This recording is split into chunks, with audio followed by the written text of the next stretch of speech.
I'm not looking for what's wrong with people, although I do deal with those issues. But mostly I'm saying, hey, this really worked for Michael Jordan, or this really worked for Russell Wilson. I wonder if, and maybe the research and the data on it is that it works in multiple settings for multiple people. And then I like to share those findings. For example, ocular therapy for professional athletes. Hi, everyone. Welcome to this episode of the Intentional Leader Podcast. This is the podcast where you hear the real stories of people just like you who become extraordinary leaders. You will learn valuable lessons from their lives, lessons you can apply to become the best leader you were created to be.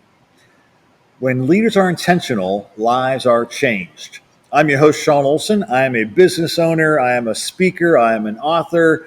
One of my favorite things is being a podcast host. So thank you for listening today. If you could, before we even start today, just hit that subscribe button, hit that like button, leave comments, help all the algorithms, help our show grow. We greatly appreciate it. Folks, today you are in for a treat. I have a fantastic guest by the name of Gary Chupik. Gary is coming to us from Seattle, Washington area. He is a mental performance coach, working with top-notch athletes, leaders of businesses like Microsoft, really tapping into their mind and that mental mindset. Gary, welcome to the Intentional Leader Podcast. It's great to have you. Yeah, thanks for having me, Sean. I'm really looking forward to the conversation. So am I. I know we're on opposite sides of the country, but I already feel that kindred spirit between us from our conversations. So I know today will be a treat. So Gary, with our show, we always kind of start out, walk us through some of your professional career and the leadership lessons learned along the way. And I know you and I have a very similar story from how our careers started. Yeah, originally from Saskatchewan, Canada, out in the middle of nowhere, like in the prairies. Yep. And so even though I live in Seattle and have for the last 32 years, I just kind of feel like I'm a prairie boy at heart. There you go.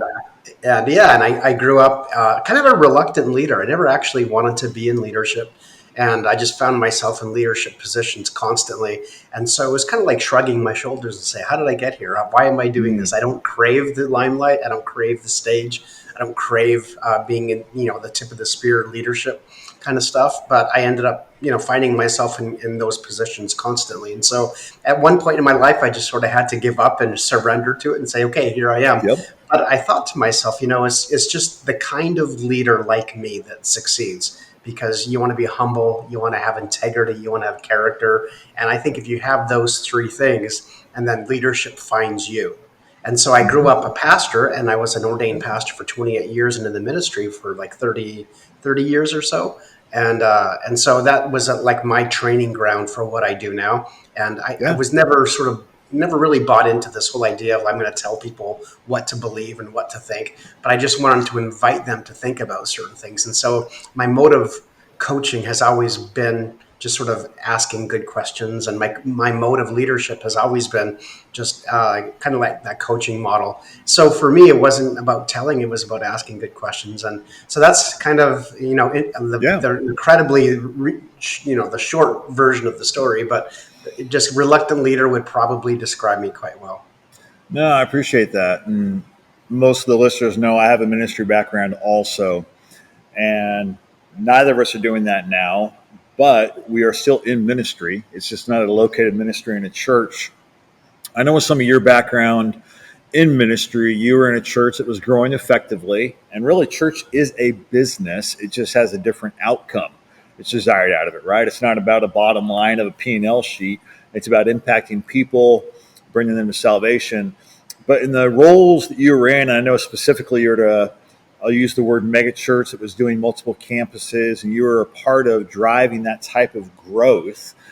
What leadership skills did you learn with that rapid growth and really kind of like, I'll use the business word for it, like franchising a church, right? Doing other locations and building that out. What leadership skills were needed for that? Yeah, that's a really excellent question and spoken from someone who understands and gets it. So I was working with Microsoft for a little bit, and one of the very interesting things that they said at Microsoft was we can compel people by offering money for things. So it's very transactional. However, she goes, you spend most of your life in the nonprofit world, And so, Yeah. how would you get people to do and to be passionate about the things that were more mission driven? And I was like, that's such an interesting question because, yeah, you can pay somebody to do something, but when someone feels compelled to do Yeah. something, like even the Apostle Paul I read recently, where he says, well, I didn't really, I have authority, but I appealed to your good nature. Like I appealed Hmm. to you. And I think that's one of the benefits of having a ministry background like we did, was that you can appeal to people, but you're not really not telling people what to do. In the nonprofit world, sort of makes you do that. But on the other hand, I just love the ability to appeal to people. And I think that's such a better framework to think about leadership. It is. It's the human element, right? Every individual is uniquely crafted, uniquely gifted. When we can ask questions and pull that out of them, that's for their benefit. And it's a huge victory in that.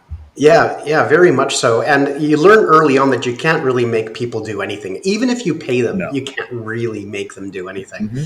And so you have to have a sort of a different motive or a different, something, some object or some treasure that they can appeal, where you can appeal to compel people to either work hard or go the extra mile, or create the kind of culture that you want as a leader. And so I love the fact that we're culture builders as leaders. We're the CBOs Absolutely. of our companies. We're the chief belief officers. And so if we believe and we're building culture, that kind of culture is contagious. In fact, all culture is contagious. It's just whether we're intentional and deliberate about it, or we're just sort of flying off the seat of our pants and hoping that we have the kind of culture that attracts Yeah. people. Absolutely. So I know we both learned a lot from our ministry years. It was very gratifying, but we both moved on. And so when I talk about my transition into executive coaching and really the essence of coaching, a lot of people are like, okay, I get that from ministry to coaching because, it's that realm of pastoral care just now in a different context. With what you're doing as a mental performance coach, the coaching aspects there, but it's just a great question. How does a pastor go to being a mental performance coach for elite professional athletes? It seems like a huge jump. So help us navigate that jump. Yeah, well, I'd like to answer your question in two different stages. Like the first one is, I'm not sure that I'm not still in ministry, and probably you feel the same way. Absolutely. So in my world, I've sort of dissected the meaning of words. Like for example, like I have a purpose, right? And the Apostle Paul had a purpose, was to bring glory to God.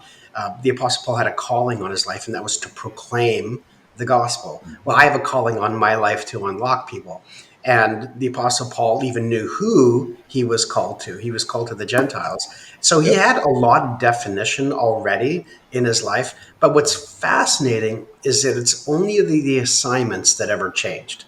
So the Hmm. purpose and the calling and the vision that he had for his life, and the impact, I mean, those things were all constant. What did change was the assignment. So sometimes he would go to Lystra, sometimes he would go to Ephesus, sometimes he would go, wherever, right? The assignments would change, and they would vary in assignment from time to time. But the calling and the purpose and the vision, all that stuff always stayed the same. And I feel like in the same way, I don't think my purpose has changed. I don't Yeah. feel like my calling has changed. I don't think my identity has changed. I don't think my vision has changed. I don't think really anything has changed except the assignment. And when you think about it, if you're following God with your life, He has like a good, let's say, a good general in an army.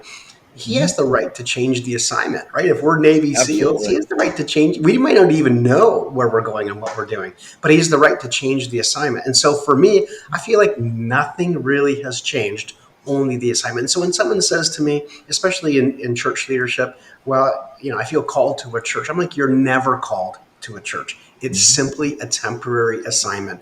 And so in Yep. that temporary assignment, we do our part, we play our role, and we do as best as we can with Hmm. all of our heart, giving it 100%. But there's always an opportunity or a chance that the assignment will change, and we just need to be obedient about that. So that's how I'd answer the first part of your question, is by Yeah. saying I don't think it really. I still think I'm doing ministry, and just like you. So that's the first part. The second part is I grew up an athlete, and I Hmm. was, a captain of our team, our football team, and I was never the smartest guy. I was never the strongest guy. I was never the Hmm. biggest guy, never the fastest guy, but I had a lot of heart. And I Yeah. think that's one of the reasons why my team voted me captain. And so I've always thought like a competitor, like I always thought like an athlete. Hmm. I grew up in like cold Canada, like Yeah. cold. We used to deliver the newspapers back in the day when you Yeah. actually had your mailbox on your house. And so we would Exactly. go in the snow up to our knees or waist even sometimes in snow. And it Yeah. was so cold that our eyelashes would freeze together. So there was a lot of like stamina and toughness that I learned early on that listen, no one else is gonna do this for me. I gotta go do it. And so in ministry, I had been so familiar with the counseling language and the therapy language and the Hmm. spiritual language. I feel like I was so caught up in it that I didn't have an operating system outside of it.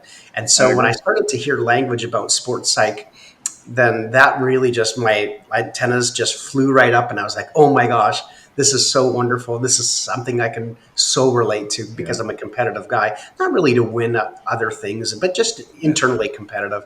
And so I just happened to have a divine appointment with a friend, a new friend that I had actually Hmm. never met him before, but he asked me if I knew Trevor Moat. And at that point, I said, "I no, I hadn't. I didn't know who that was." And well, that was Russell Wilson's mental performance coach, quarterback for the Seahawks at the time, and then Yep. Denver, and now Pittsburgh Steelers. And I had put in about 1,000 hours of study into sports psych. And so I ended up reading his book, It Takes What It Takes, Trevor Moat's book, It Takes What It Takes. And at that time, Trevor was like at the peak of Mount Everest in terms of like Hmm. his popularity and his influence. He was working with almost every major athlete, every major team. He was on ESPN all the time. And and then I read his book, and then my friend came up to me, same guy. He said, "Hey, would you like to meet him? You know, would you like to meet Trevor Yeah. Moat?" I was like, "Are you kidding me? Like, of course. I don't even have to think about that. Of course, I'd love to meet him." So we got set up on a blind date, and Trevor and I began to talk. And he wasn't one to have coach people or mentor people. He just if you just met him and he liked you, and he was kind of an introvert too, believe it or not. And Mm. so he took a liking to me just by the grace of God, and he said, "Would you like to meet next month?" And I was like, "Are you kidding me? Of course, you know." Yeah. So he said, "And by the way, the next time we meet, I'd like you to write out if you were to take a professional athlete through a process that you've Mm. created. I want you to show that process to me the next time we meet 30 days from now." And so I had an assignment for the next 30 days, No and I doubt. worked like mad, and I was thinking, and I was like the John Madden teleprompter. I was Hmm. drawing circles and triangles and arrows, and I came up with a system. And 30 days later, I showed it to him, and he hired me on the spot. So, Wow. so that was kind of how I got into mental performance stuff. And then I worked for the company for a couple of years, and then went out on my own. So I've been doing stuff on Awesome. my own for the last 5 or so years. Yeah. No, there's a lot of great lessons though in those things you shared. That first aspect, I think an important piece that came out of that is everybody's listening. You have natural gifts, skills, and abilities. You've been executing those in whatever realm of business, with your family and your relationships. We have blinders on, Gary, and we think that my skills don't translate to other realms and other fields and other Mhm. businesses. 9 times out of 10, they do. Yeah. We seem to open up our minds to it. So that aspect, that teaching of our skills are transferable and we can translate into other industry means we can go somewhere. I love the aspect of your calling. I feel the same way that I have exactly the same calling. It's just being executed in different context. Just a And I different guess assignment.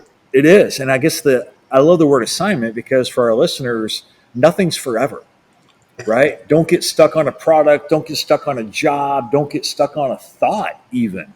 Nothing is forever. Keep on being mobile and listening and seeing what's going to be there. Uh, but I love your transition story. I love how people invested in you. Before we go forward, though, I know it's going to sound very elementary, but I just want to know, and I'm sure our listeners want to know, how would you define a mental health coach? Like, what's the definition of that? What is it really? Yeah, it's a good question because there's a lot of confusion around being a mental Mm-hmm. performance coach. So, a sports psychologist, and it's kind of like most people don't understand what a sports psychologist is. So, when you become, let's say, if you want to be a police officer, it's against the law to tell someone that you're a police officer when you're not. It's literally against the law. Well, in the same way, it's against the law to tell someone you're a doctor and not be one. It's Right. against the law, actually, to tell someone you're a psychologist and not be a psychologist. So you Hmm. have to understand that that most sports psychologists are actually psychologists. So 80 to 90% of all the work that they do is psychology. And the study of psychology is psychosis, studying psychosis in people. Hmm. It's what's wrong with people.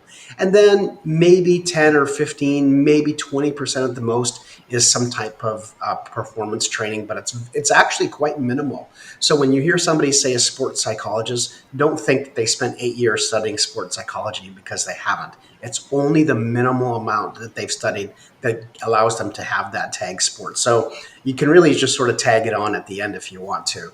But a mental performance coach studies what's right with people. Okay. So it's very different. So I'm not looking for what's wrong with people, although I do deal with those issues. But mostly I'm saying, hey, this really worked for Michael Jordan, or this really worked for Russell Wilson. I wonder if, and maybe the research and the data on it is that it works in multiple settings for multiple people. And then I like to share those findings. For example, ocular therapy for professional athletes. Ocular therapy is really a fascinating thing. So as a psychologist, or a mental performance coach, you might learn that, as it turns out, that if you move your eyes left to right very quickly over a period of time while you're talking about trauma, it allows you to work through trauma more quickly. So going for a hike and talking about your internal struggles with someone is actually incredibly valuable, because Wow. your eyes are kind of looking back and forth on where you need to step, and if you need to climb a little bit or come down a little bit. Like, it's actually very healthy for you. And how that translates to sports is, if there's a player that, let's say, gets hit by a pitch, a baseball player, well, that is like very unnerving, because if you get hit in the Hmm. head, it can like ruin your career, or you can experience a really serious injury.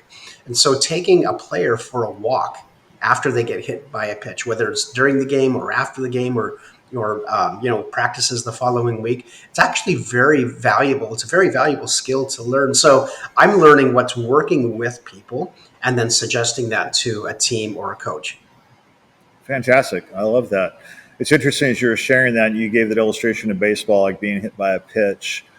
Typically when that happens, I'll say at the major league level, I'm sure it happens lower levels, but major league level, if it's a mistake, they know it's a mistake because of the count situation of the game and things like that. Oftentimes it's not a mistake, right? Mhm. There's intent behind it, multiple different intents, and therefore it creates bench clearing brawls and pitchers and or batters losing their heads and things. It's amazing to me. I don't know if you saw this a little while back, but Shohei Ohtani from the Dodgers got hit by a pitch, and it was a retaliation thing, right? From a very heated game. And the announcers never were floored, and it's gone all over YouTube because as he was walking to first base, he was looking back at his dugout, shooing them away. Like, don't worry I about it. saw that. Not worth it. And they were like, this guy's at another level. Well, Yeah. his level was mental. It was Yeah. a mindset thing. He's like, we're better than this. Yeah. That's so true. It's such a great analogy, and but your thoughts on this are so bang on, because there are situations that we face as leaders, and Mm-hmm. obviously with professional athletes. Yeah. But as a leader, you think about, like, there's so many situations that really, Sean, you're above. You're above those conversations, you're above those Yeah. actions. And it's kind of like thinking about, I know this isn't a great analogy, but think about, like, the president of the United States, or royalty. You don't really concern yourself with things that peasants concern themselves with. And it's not a conversation about, like, who's higher, who's better, or class warfare. I'm Mm-hmm. just talking about, like, yeah, there's some things that are beneath us to be talking about, Yeah. and it keeps us really focused. And there's a great example of someone who was just like, you know what? I'm above this. I don't need to enter the fray. I'm going to keep my head above the clouds, and I'm just not going to worry about it. So what a great example. Yeah. Yeah. Yeah. And it was interesting too because once he got to first base, like nothing happened, right? Both Yeah. benches stayed in their dugouts and stuff. You see the first baseman because they've read his lips and stuff. He goes over and shakes his hand. He's like, we shouldn't have done that. Hmm.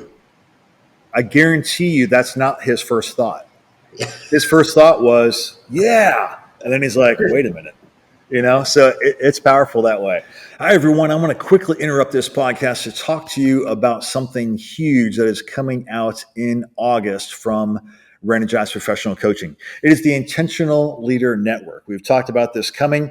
The Intentional Leader Network, you are going to get an online course on how to become the best leader you were created to be. You're going to have bi-weekly group coaching calls with everybody in the network where you'll be learning content, you'll be given tools, and we'll even have hot seat coaching. You will have the chance to bring your questions to the table, have me coach you in real time with the entire audience listening. And one of the greatest aspects of the Intentional Leader Network is developing a community of friends from all different sectors, all different levels of leadership, learning from one another and taking that learning to the next level. If you're ready to become the best leader you were created to be, look for the Intentional Leader Network at intentionalleadernetwork.com. Join the wait list today. It launches in August. We're looking forward to having you in the network. Thanks. So I want to dive into this a little bit. I love a phrase that you use when we're coaching people. We coach leaders and executives all around the world. And oftentimes we talk about a ceiling, right? Mm. Sometimes that ceiling is imposed by an organization. There's only so far you can go there. They may need to look outside the organization. Half the time, it's a self-imposed ceiling. Mm. They put a ceiling on themselves and their growth and their progression for whatever reason. So I love your phrase that you use of unlocking potential. So dive into that for a little bit and what that really means. Yeah, it's interesting. One of the things that a lot of mental performance coaches have is they have or a sports psychologist. They have a specialty. So for some, it's sports psych and mindfulness, or it's sports psych and it's kinesiology, which is one of the most popular ones in college or in college and university. However, my particular flavor is mental performance and leadership. Mm-hmm. And so, this ability to reframe things in a way that's productive for you is really crucial because you think about an athlete, let's say a baseball player, since we're talking about baseball, Yeah, if they hit the ball 3 out of 10 times, that's incredibly successful. So, their correct. ability to reframe their failure constantly or their challenges is really crucial. And so, for us, as we think about leadership and we think about, people who are in frustrating circumstances where they feel like they get stuck and there's they feel like somebody's imposing their will on them, and so it's easy to blame or they just feel frustrated.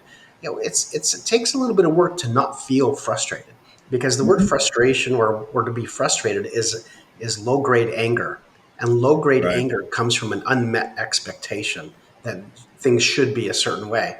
And so to reframe your expectations into a desire is far better, because disappointment is a far better emotion to feel than anger, because anger shuts things down and we have that cortisol running through our body and it inhibits our ability to think really clearly. But disappointment, we can say, life is full of disappointments and that's okay. Mm-hmm. Like that is life. Yeah. Things are not fair.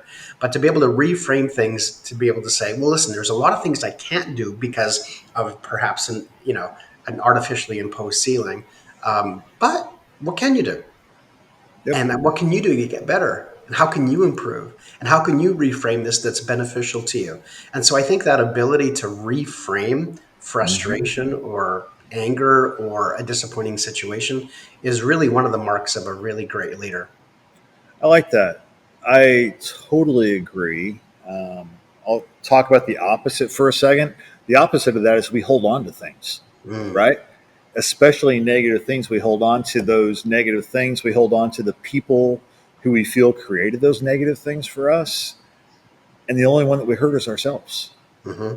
That's it. And I guess from a spiritual context, that's that whole realm of forgiveness, forgiving Mm. myself when I do something that's disappointing, I don't get it done. So I understand what you're saying, and I understand if we had a mental health performance coach like you to help us guide us, that would be a good thing to do. But let's be real practical for a second. We have leaders listening to the call. Some of them are listening. They are frustrated. They are making mistakes. They're dwelling on those things. What are those quick little tips they can do for themselves? Because they're not going to be able to get on the phone with you, Gary. They're not going to get on the phone with me. What can they do for themselves to begin to just change that tide? I know it's a new habit they need to develop. What are the first steps for that new habit? Yeah, I can think of three things that are sort of in the moment tactics that professional athletes use. And I think there's so much commonality between business and athletics that I they agree. probably work in both. At least that's my assessment. Hmm. So number one would be to practice something called neutral thinking. So we think in our world that we have to constantly be positive, but Hmm. a performance at the highest, most elite levels is it has a little to do with positivity. In fact, it has very little to do with you trying to be positive all the time because sometimes you can lie to yourself to tell yourself you can do something that you can't do. Sometimes it can be dangerous. Hmm. So it's really quite unstable. And I like to think of positivity as more of a feeling than an outlook. I think optimism is an outlook. And I would rather have someone who is optimistic rather than positive because optimism always requires a reason to be optimistic. So let's work on the reasons that you give yourself to be optimistic because I'll take an optimistic leader or athlete any day of the week over a positive one. So I think just that idea of reframing things in a way that's helpful to you and just saying, no, no, no, I need to be optimistic about this. And so I think just that the expectation of optimism and taking personal responsibility for what you can change. Like, for example, in my world, motivation's not as big of a deal that most people think that it is, but self leadership, I think, is the holy grail. And so your ability Absolutely. to lead yourself, even when you're not motivated, is the differentiator. It's the thing that really creates amazing people and amazing leaders. So that would be number one is making sure that you're an optimistic person and say, well, what can I get out of this situation? How can it be useful to me? What am I learning about myself? I think that's really important.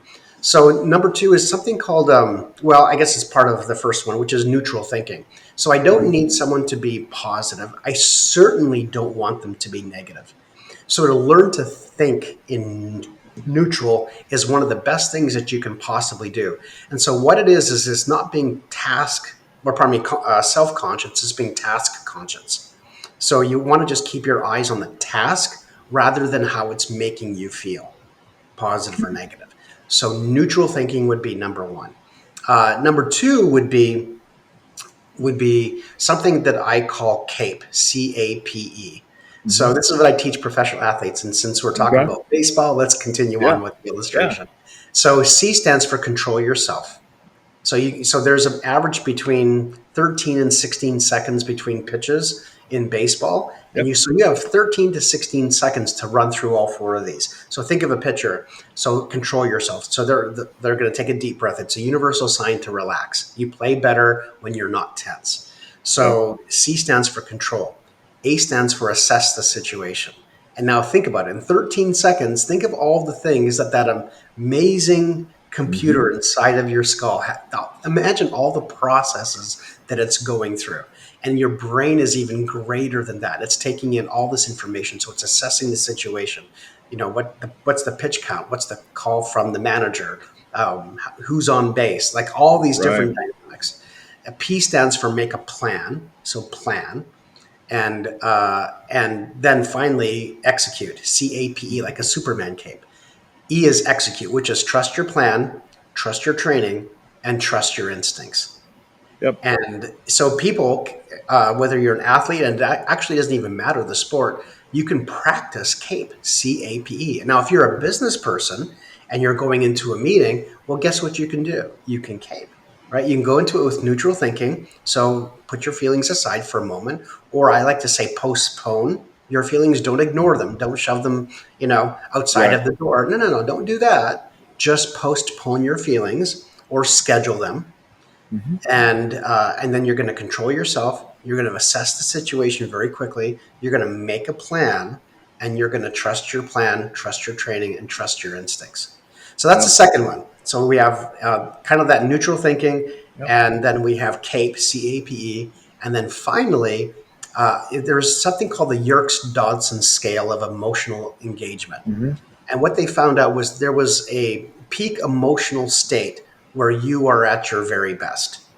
And so you think of a scale of 1 to 10 on the bottom, so the horizontal Right. axis, and the vertical axis being the quality of your performance. So the higher the quality, the better off that you're going to be. And what they found is that the emotional engagement between 4 and 6 is the peak performance zone. And so number one, you really have to know where you are that scale, right? Like Yeah. if you are underactivated, let's say you're a 2, then you're not emotionally engaged enough to be at your very best. But of course, we see this in sports all the time, and Right. probably in business too, where players are overactivated emotionally. And that's when they're Yep. experiencing a high level of stress and they throw their helmet or throw their bat. Or in one case, Jared Kelenic with the Seattle Mariners, he strikes out, first round draft pick, strikes out, kicks the water cooler, and breaks his toe. So overactivated, right? But being in that 4 to 6 peak performance zone is right where you want to be. And so when you're going into a meeting or going into something quite, let's say it's the volatility emotionally is there's a potential for that. Just know where you are on that emotional scale, and if you're low, there's things that you can do to bring it up, and if you're high, there's things you can uh, bring to do it to sort of drop a couple notches. And so those are three very practical things that I can encourage your listeners to Absolutely. be at their very best. No, I love that. And it does apply to sports, obviously. As you were describing those things, all three elements, I think of people like the Peyton Mannings of the world, Tom Brady's of the world, but I'll just pick Peyton Manning for this instance with that neutral thinking. He's always thinking, we're going to keep marching down the field, right? And he was one of the first ones I remember saying a punt is a win sometimes, Mm-hmm. right? Like we didn't score a touchdown, we didn't score a field goal. Sometimes a punt's a win because I learned something in the process. Mm-hmm. But I think about that cape with him, especially because he was known as the audible genius, right? Yeah. He steps up to the line, he looks at what's in front of him, he's under control, assesses the situation, sometimes stays with the plan, sometimes changes the plan, and then Yeah. engages it. Yeah. But then He he was trusting his also instincts, right? trusts his instincts, but never too high, never too low. Your third Yeah. point, right? Just that in business, though, it's there. I mean, I think about simplistic things like meetings. How many people go into meetings and because of who is in the meeting, they Mm. come with the wrong mental attitude? Yeah. Somebody that maybe they don't like, it puts them in a bad attitude. Somebody they think is their best friend puts them in a positive attitude. Either direction, it can take us away from the plan and the execution. Exactly. Or the bigger aspect of it, and this is why I love the Cape so much, I bring up something and there's an objection that I wasn't ready for. Mm. How I respond to the objection is more important than what I laid out. Mm.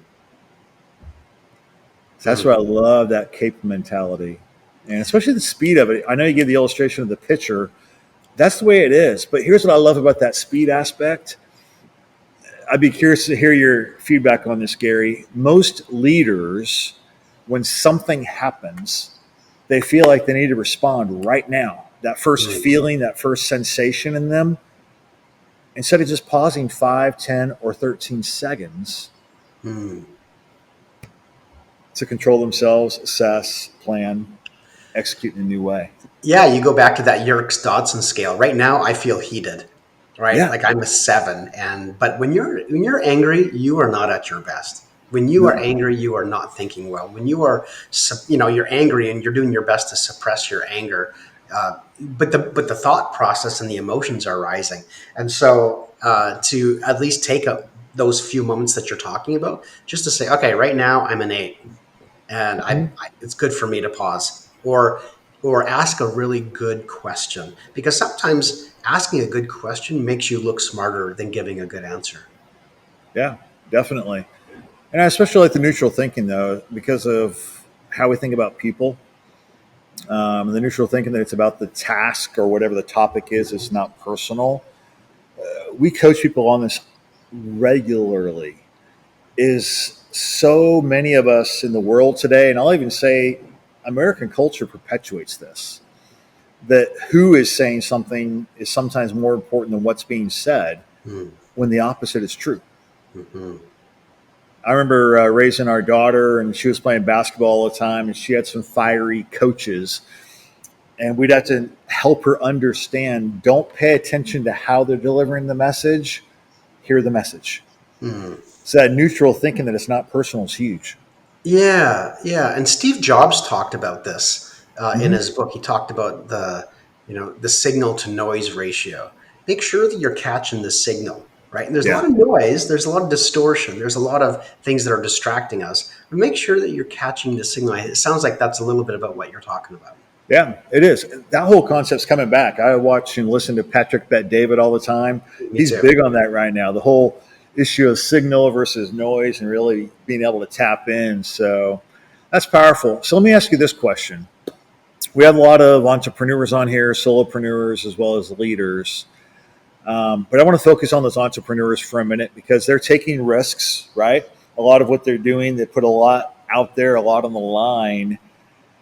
And because of that, it causes them to tense up, right? Because everything's on the line and it's personal investment.